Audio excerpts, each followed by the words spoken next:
Le libre arbitre, la destinée, quelle est la vérité? Bonjour à tous, je suis Rubina Kodadine, artiste guérisseuse et guide de l'âme. Je vais vous transmettre dans cette vidéo les informations inspirées que je reçois sur ce sujet. Nous avons tous une destinée, nous avons une destinée commune de toute façon. Nous allons tous mourir, ça c'est une destinée que nous avons tous en commun. Hormis cette destinée, nous avons chacune des destinées particulières. Certains seront parents, d'autres ne le seront pas. Certains sont destinés à voyager le monde, d'autres non.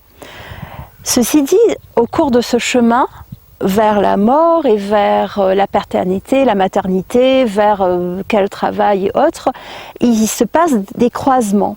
Et à ces croisements, on peut choisir d'autres petits chemins. Certains de ces chemins vont nous amener directement vers notre destinée, certains de ces chemins vont nous en éloigner. Et donc l'idée intéressante, c'est de dire que oui, j'ai le libre arbitre, souvent on a le libre arbitre, mais la question à se poser, c'est qu'est-ce qui est judicieux pour aller vers ma destinée la plus haute?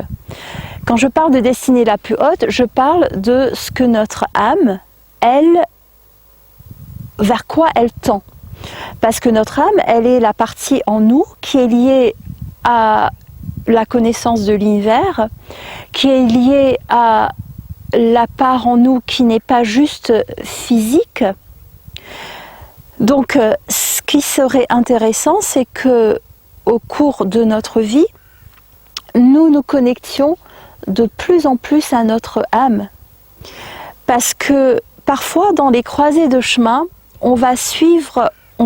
ça peut arriver qu'on décide de suivre le chemin le plus facile. Et c'est notre libre arbitre de le faire. Ceci dit, ce n'est peut-être pas toujours pour le meilleur pour nous.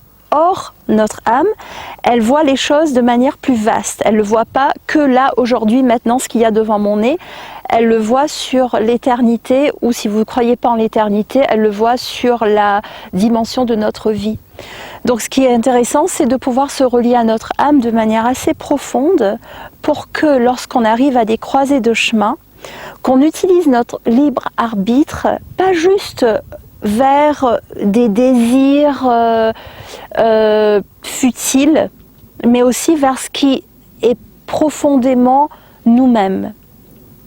Donc je vais vous inviter par exemple à regarder la série de vidéos que je vais mettre à la fin sur comment se reconnecter à notre âme pour que vous puissiez éventuellement faire un petit travail là-dessus.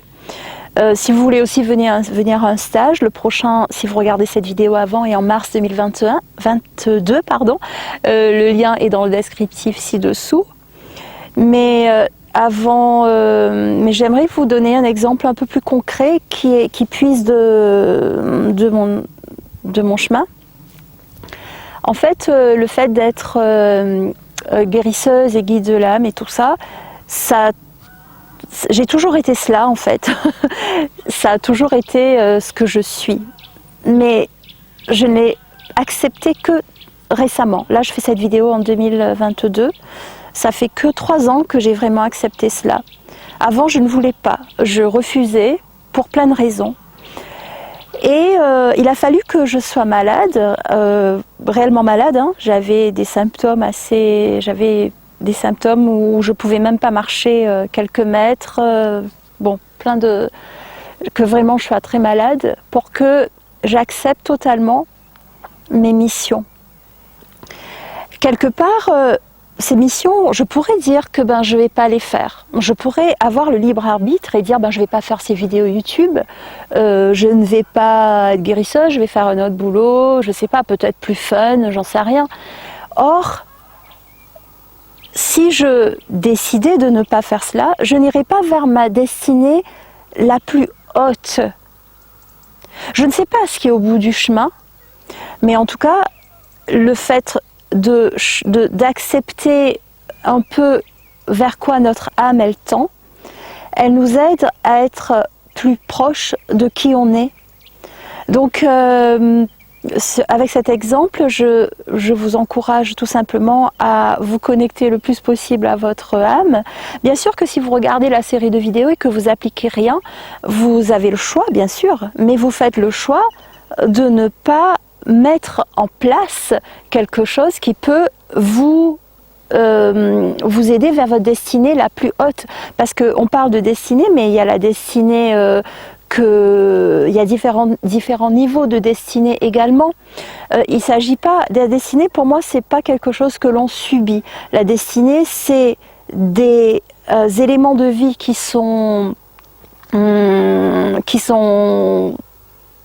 arrivent fatalement, on peut rien y faire, quoi. Ça doit arriver. En revanche, c'est pas parce que quelque chose doit arriver qu'on n'a pas le choix de choisir le chemin. Donc, la destinée, elle existe, mais les chemins, c'est nous qui les choisissons. Donc si vous décidez de choisir le chemin de votre âme, que je recommande parce que c'est le chemin le plus épanouissant possible, je vous invite à regarder les vidéos, à venir à un stage et merci de liker la vidéo et abonnez-vous à la chaîne, cliquez la cloche des notifications bien sûr et à très vite.